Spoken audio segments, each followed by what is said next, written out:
And hello, Hearts of Oak. Thanks so much for joining us once again. And we did have a guest today, but putting them back until Monday. Really intriguing individual I met when I was over in DC. But I decided wanted to do one focused on China, and I was on with Frank Gaffney on his show yesterday discussing this. And a lot's been happening in the UK, and I titled this Starmer's Risky China Pivot, Espionage Fears, the Diego Garcia deal, and Trump's backlash. A lot happening, of course, with Keir Starmer out there. Let me play this clip. This is from AP Associated Press. I don't think it really has much sound, but it gives you a little idea of what's been happening over there.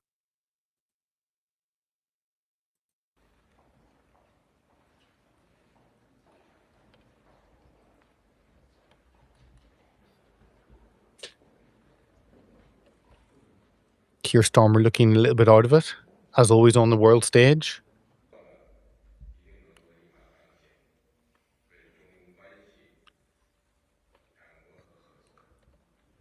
This was yesterday in Beijing.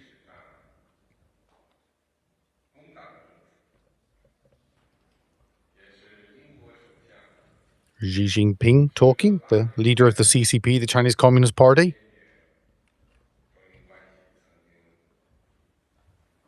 Don't think it's called Supreme Leader. I think that's held for the North Korean. Keir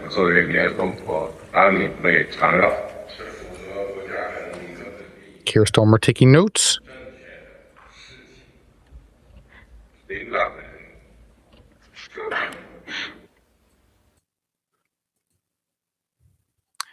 I think that will do for that. So Keir Starmer over there. Obviously, he is over there because of the trade deals. And I say kind of this is economic necessity versus espionage and strategic vulnerabilities. And of course, trying to keep President Trump, the US administration on side with a lot of revelations that have been happening. We'll get into some of those. But it's fascinating watching this, his visit, the first visit of a UK prime minister for 8 years, I think. And we have Kemi Badenoch, leader of the Conservative Party, Nigel Farage, leader of Reform. That seems to keep growing with all those defections from the Conservative Party.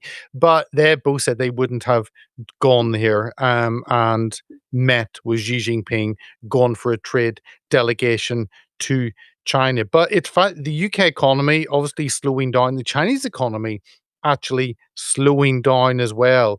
The UK government keep telling us we're going to have great growth. It never arrives. It's around the corner. Around the corner. We're around lots of corners. Then you've got the Seoul typhoon, the hack, the espionage hit on number 10 Downing Street from 2021 to 2024, where they hacked all the phones. Human rights issues, of course. Diego Garcia sovereignty transfer off those islands, and we'll get into that. And that's now been pulled from Parliament. So the bill isn't going to go through at the moment because Trump called it utterly stupid. I can't remember, what did he call Keir Starmer, something in capitals, but he was calling him just utterly stupid. So that's obviously the Trump backlash. So there's a lot happening here, and there's a quote I came across from Lord Patton, who was the person overseeing the transfer of Hong Kong to China, when the Brits in effect were forced to hand that back. And he said, deal with Beijing with a very long spoon. And I think that is quite key. And my real concern is that this is a calculated gamble, and we are prioritizing short term economic gains or economic growth over long term security and a clash of values between two very different nations. But I want to, the UK China relationship in terms of the economics. Let me touch on that, because they're a massive trading partner, but that is shrinking. I think China exports around close to 100 billion pounds. It might be around 90 billion, 85. It's around there. But that's the exports to us, and we send about half as much back. So actually, I was surprised how high it was. But the big thing is, I think, with Chinese EVs, and I want to come back to that because Chinese brands now take 10% of the UK market, the car market, which is, of course, part of this. And the UK doesn't have any tariffs on Chinese cars coming over, unlike the US and the European Union. So this is, let me go. There was a headline in The Guardian, 6th of January. So just the beginning of this month, this new year. I said UK car sales top 2 million in 2025 as Chinese brands boom. Electric car sales rose by nearly a quarter to 500,000, or 24% of the overall market. But a rise in the popularity of Chinese brands pushed total car sales in the UK above the 2 million mark last year for the first time. So yeah, a quarter of car sales being electric, of course, that's slowing down. But Chinese companies accounted for 9.7% of those 2 million cars, which was just under 200,000 vehicles. They've gone in a year, they've doubled their market share. They've gone from 4.9 to 9.7. So from 5 to 10% in a year.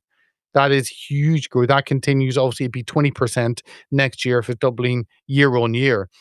Uh, and Chinese brands led by MG, that we know was originally a British car company, bought by the Chinese, BYD, and Chery, which is a new one, which runs Yako, which is also a new one I've seen recently. Omoda, again, a new one I pushed into the UK, which of course doesn't have those restrictions on tariffs. Even Tesla makes a lot of their cars in Shanghai, and that's to import into the UK. And I guess that gets rid of tariffs. That's probably why that happens. But BYD, which is what, Build Your Dream or something, or Build Your Design, is it? Sales rose to 51,000, six times last year. So six times growth from last year. Cherry's brand increased by 13 times to 54,000, even more than BYD. MG sold 85,000 cars last year, just behind Mercedes and Hyundai, just behind Mercedes and Hyundai. So to this year, MG could sell more cars than those two car giants, Goliaths.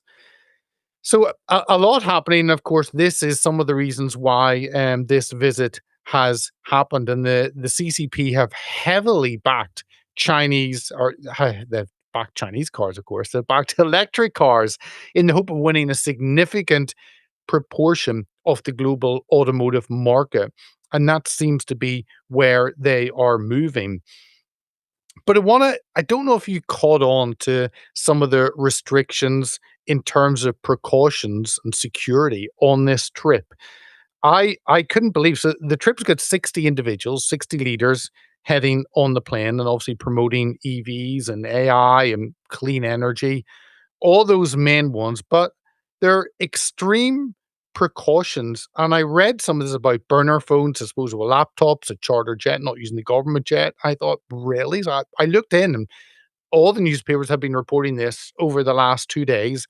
Burner phones had been used, and disposable laptops. The entire delegation, including Keir Starmer, special advisors, number 10 policy team, digital media staff, and attaches were issued with dozens of brand new disposable phones, burner phones, with temporary SIM cards, plus fresh throwaway laptops.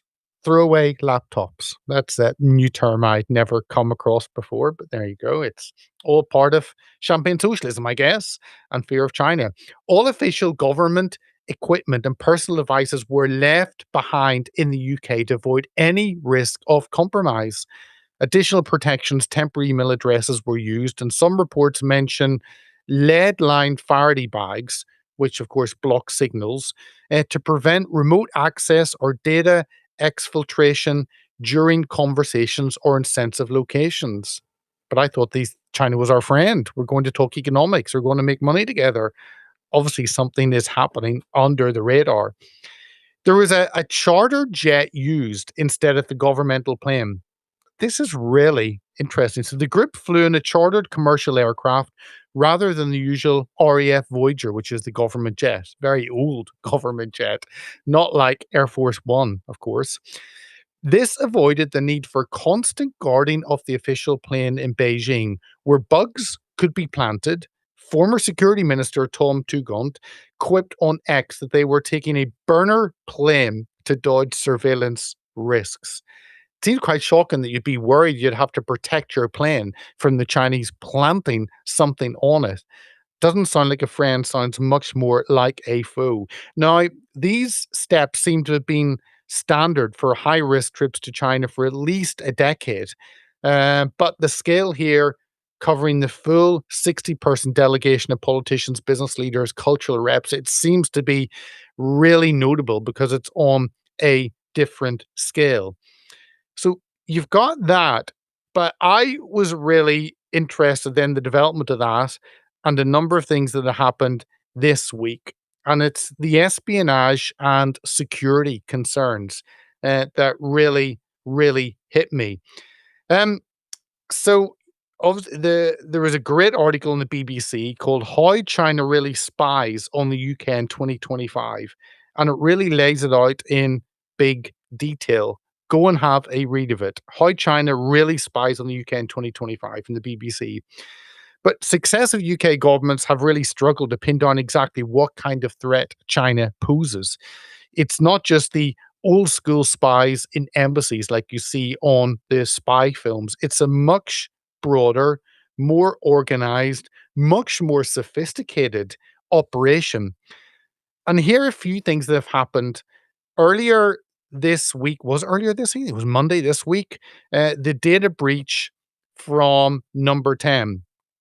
And this was Salt Typhoon hit the yeah, it just came out that I think the Daily Telegraph reported on it, but a compromised telecoms communications company worldwide and stole data that let Chinese intelligence track people's communications and movements globally. One of the biggest security hacks I think ever. Not only hitting us, but also the Five Eyes, five guys would be something else. Um, Five Eyes, the English countries' intelligence transfer of information, Canada, the US, the UK, Australia, and New Zealand has been in place for many, many decades.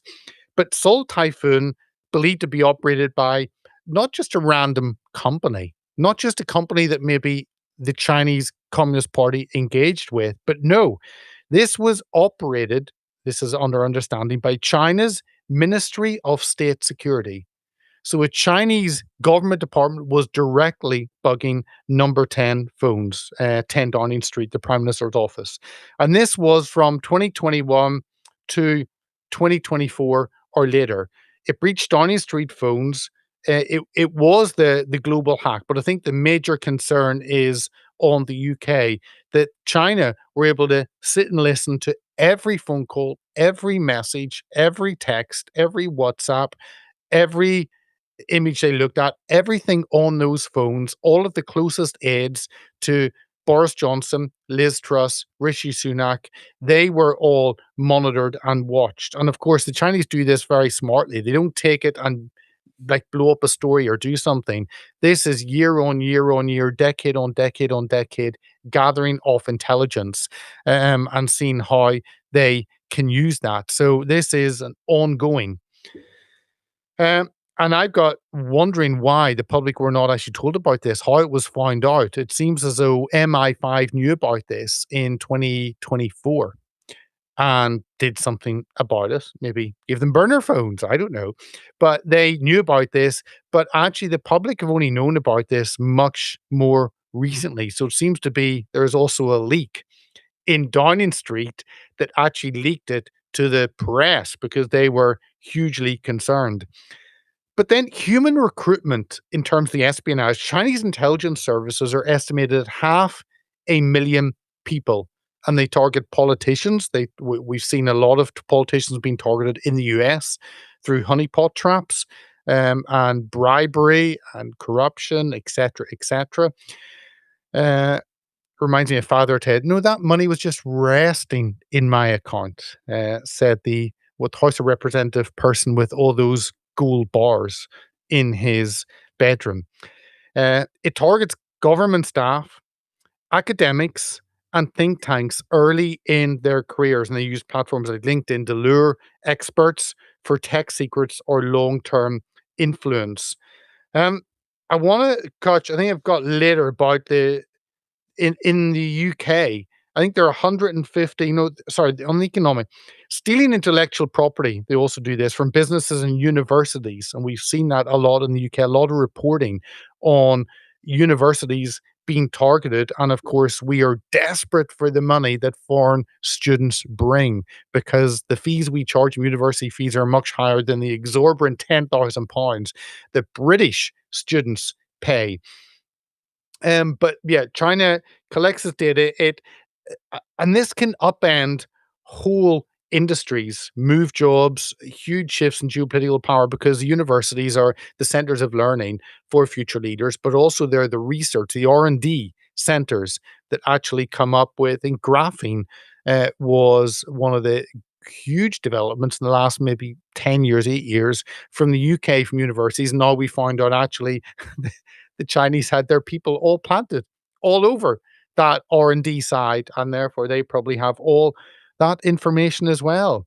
But there are roughly 100 to 150,000 Chinese students in UK higher education, so over 100,000, and simply because they pay more. What could go wrong?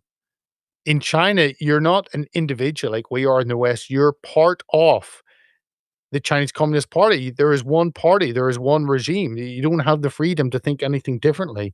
So hugely concerning. We've also got the bulk data harvesting on ordinary Brits. We've had a number of individuals in the UK talking about that China collects population level data to train artificial intelligence or to better understand the country or even influence opinion or possibly even to work out what our vulnerabilities are individually and collectively. What Of course, you got the oppression with activists, with especially Hong Kong activists, with Falun Gong activists. Anyone who doesn't line up and agree with the full CCP model of absolute control from above is targeted. But then you got the mega embassy, and as I said, it was fascinating with Frank Gaffney talking about this. And the mega embassy has been planned for a long time. Purchased in 2018 for £225 million. That's just over a quarter of $1 million, maybe a third of $1 million or a third of a billion. £225 million is around what, $300 million, give or take a few. But it has just been approved January the 20th. So last week, this was approved by the Housing Secretary. Oh, just a week before the Prime Minister is due to visit China and meet Xi Jinping, who had got involved in this, the whole process, because it simply wasn't moving. And he got involved. When did he get involved? Just after Keir Starmer came into power, he got involved. So the end of 2024, I think Xi Jinping got involved with this. But it's the size of this and the location. The size of this 20,000 square meters, and it is just adjacent to the Tower of London. Now, the Tower of London being one of those entities that represent Englishness, you've got the crown jewels there. It is so much history, and having the crown jewels, and we are allowing the Chinese to build a Chinese embassy, a mega embassy, just across the road from where the crown jewels are. Any irony in that? But 20,000 square meters, this would be the largest embassy in Europe. This is not just a one-on embassy row in, where is it? In South Kensington. No, no, no, no. This is a huge entity. Uh, so there are concerns, but there are concerns because the closeness by the Tower of London, but also the financial concerns because of where it is placed. The site previously housed a trading floor that was wired directly into the UK's financial infrastructure. You joining the dots up yet? For more than 4 decades, a nearby tunnel has carried fiber optic cables under the Thames, serving city firms. But now the security services have drawn up plans to relocate those critical internet cables away from China's new mega embassy in London as part of measures to reduce the risk of espionage. But those cables are absolutely critical.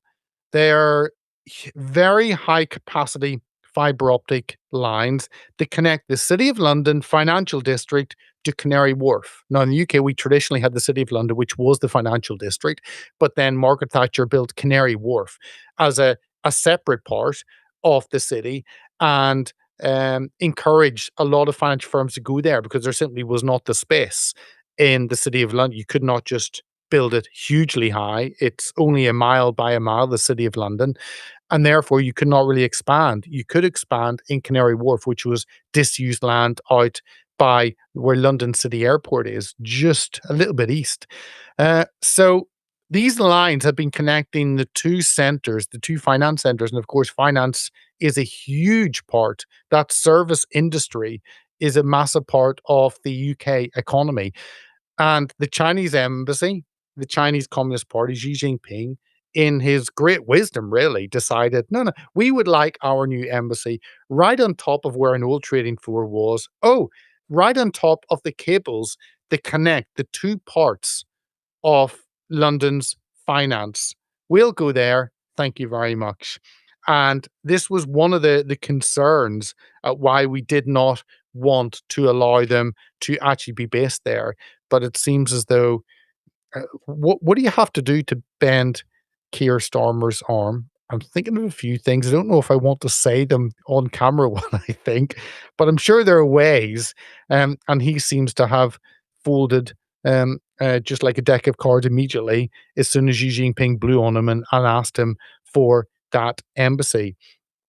But there are other examples. The collapsed spy case against two men accused of passing info to China, charges dropped and rise over outdated laws.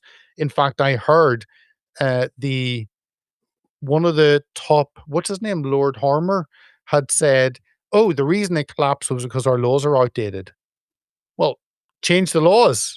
I mean, if there's a problem with the legislation that means you cannot stop China spying on the UK, then you change the laws. But no, the Labour government, they shrug their shoulders and say, "Well, hey, we'll do better next time." Um, what else do I want? So China's response, of course, they say, "Oh, this is fabricated smears. China's development is an opportunity for the world, not a threat." Uh, and then, of course, you've got Chancellor Rachel Reeves saying choosing not to engage with China is no choice at all for economic growth. But we're stuck between the US making demands in terms of their position. Greenland, of course, is one of those. But I think this relationship with China is the big concern. And of course, what's happening with Iran. And that's why I had Annie Cyrus on the other day. And that's probably the biggest concern around. The second biggest, I think, is what is happening with us cozying up to China. So this Keir Starmer's pragmatic reset, it really does feel risky dealing with the country that probably has greater espionage infiltration in the UK than any other country. Let me give you a list of some of the cyber attacks. Again, I looked this up. I didn't know how often they were happening. Back in June 2022, Chinese state-sponsored hackers targeted and breached major US telecommunication companies and network service providers. It had been ongoing since 2020. December 2022.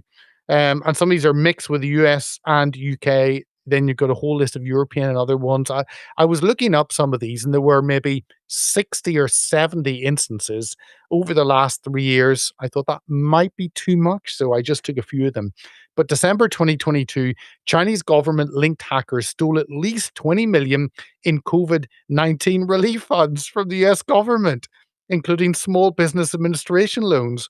So they came up with COVID, and then they used it to suck even more money. Did they not get enough money for those tests and all the jobs and everything else, all the masks? Ah, they're geniuses. Come up with a crisis and milk the world on it. In July 2023, Chinese hackers breached emails of several prominent US government employees in the State Department and Department of Commerce through exploitation of a Microsoft vulnerability, a US company. May 2024, Chinese hackers compromised Britain's Ministry of Defense via a third party contractor, exposing sensitive information, including names and bank details of current and former armed forces members. Wow. But don't worry, we're told it excluded special forces. So whew, that's okay. That's okay. Because we know how much our government cares about our special forces. We'll not get into removing their protections only days ago. Um, what we have August 2024, Chinese hackers obtained personal and vulnerable emails of US congressmen from Nebraska by again exploiting a Microsoft vulnerability. October 2024, Chinese hackers compromised cell phones used by senior members of the Trump Vance presidential campaign and people affiliated with the Harris Waltz campaign. Well, you wouldn't find much in the Harris Waltz campaign, would you? Be quite quiet. Tumbleweed. November 2024, Chinese hackers known as Salt Typhoon, which I've talked about, they breached at least 8 US telecommunications providers and telecommunications in 20 other countries. It wasn't just the UK, it was all over, stealing customer cell data, surveillance requests, and compromising communications of government related individuals. That's the purpose. In December 2024, nearly at the end, Chinese hackers breached a third party vendor for the US Treasury Department, accessing over 3,000 classified files relating to US officials and offices.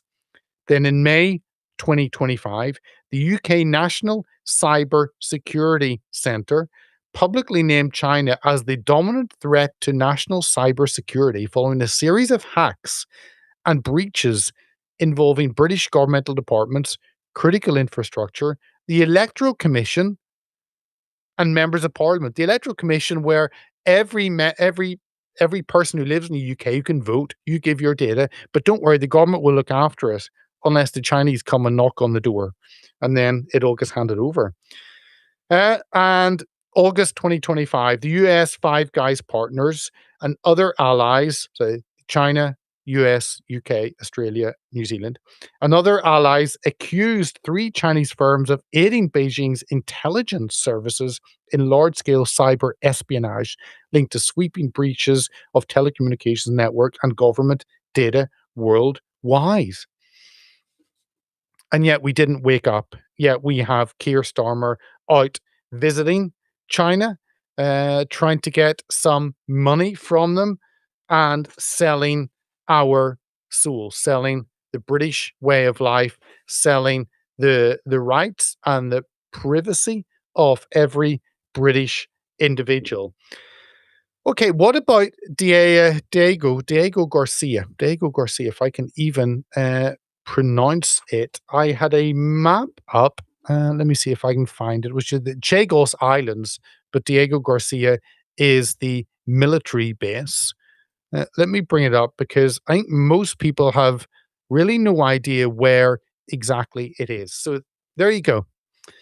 There's a nice map of the Indian Ocean, and there's the Chagos archipelago. And this is the little piece of land which is being debated about. As you can see, it's one of the most strategically placed, vital land areas to Britain and to the US. And you can see China above. It is vital, that area. Very small, absolutely vital. But what are some of the history? And again, I had to look some of this up. I'm not a Chagos Islands expert, but they were discovered and settled between the 16th and 18th centuries, probably discovered by the Portuguese in the 1500s, but then didn't no one lived on them. and I'm sure it'd be a beautiful place to live, but probably difficult to actually get stuff in and out in the 1500s. But it remained uninhabited until France claimed them in the 1770s to establish coconut plantations. But of course, the Brits came in with the British Empire, and the British rule started in 1814, and it was ceded to Britain under the Treaty of Paris as a dependency of Mauritius. Um, but it was ours. I have to go back to see exactly the history of Mauritius because that's even further back. But yeah, ceded to Britain under that treaty. And then in 1965, you had the expulsion of those living there. The UK detached the islands, and the entire population, known as the Chagosians, were forcibly removed to Mauritius and the Seychelles.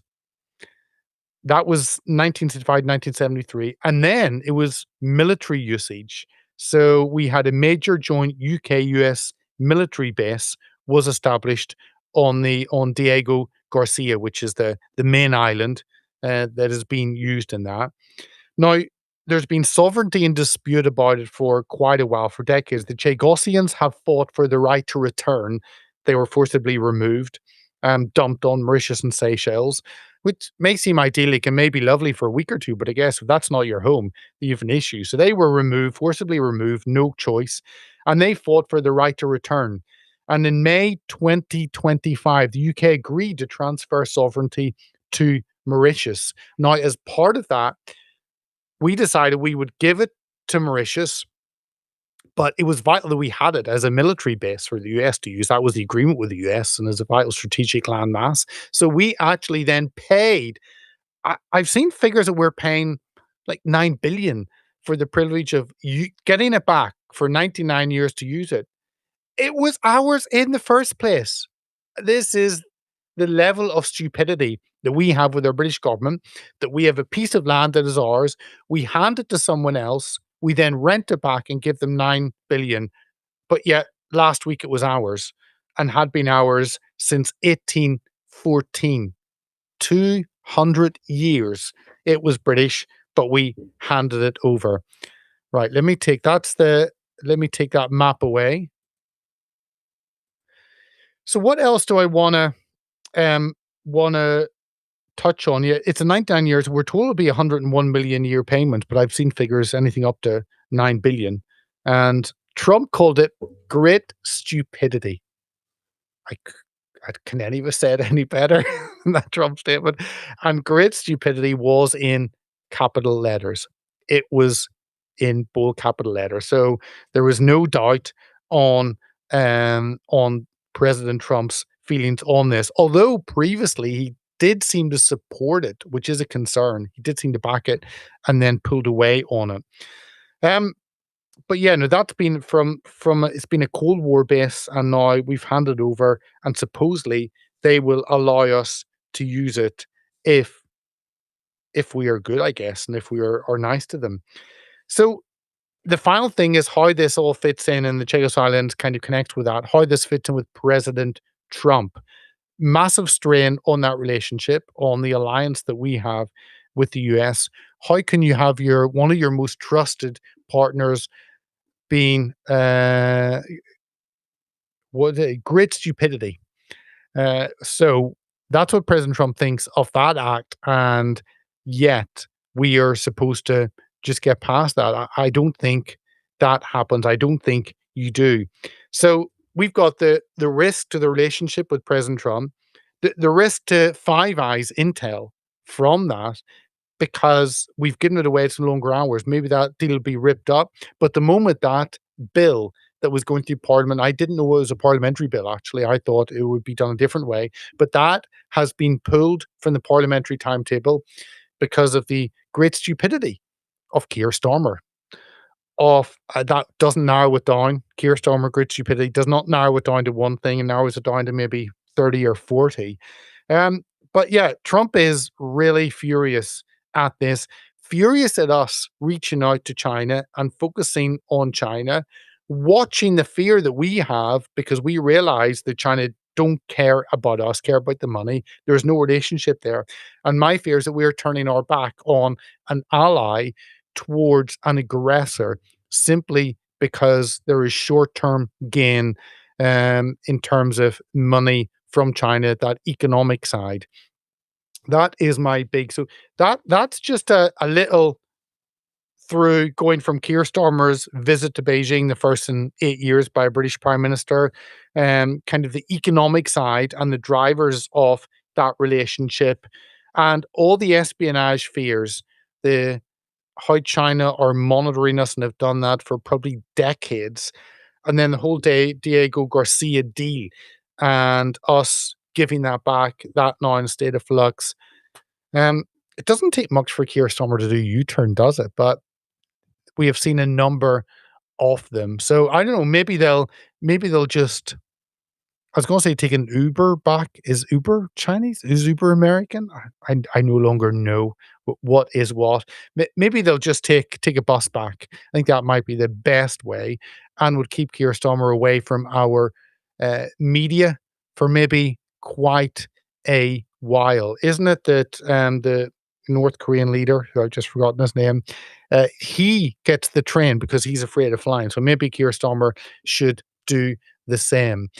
I hope that's a little bit beneficial, giving you a little bit of an overview of what's happening. Apologies, I didn't have lots of graphics to put up. I just wanted to do this quickly and wanted to do it while the visit was happening this week, and not to wait until next week. So thank you for joining us. We'll be back with you on Saturday. So thank you.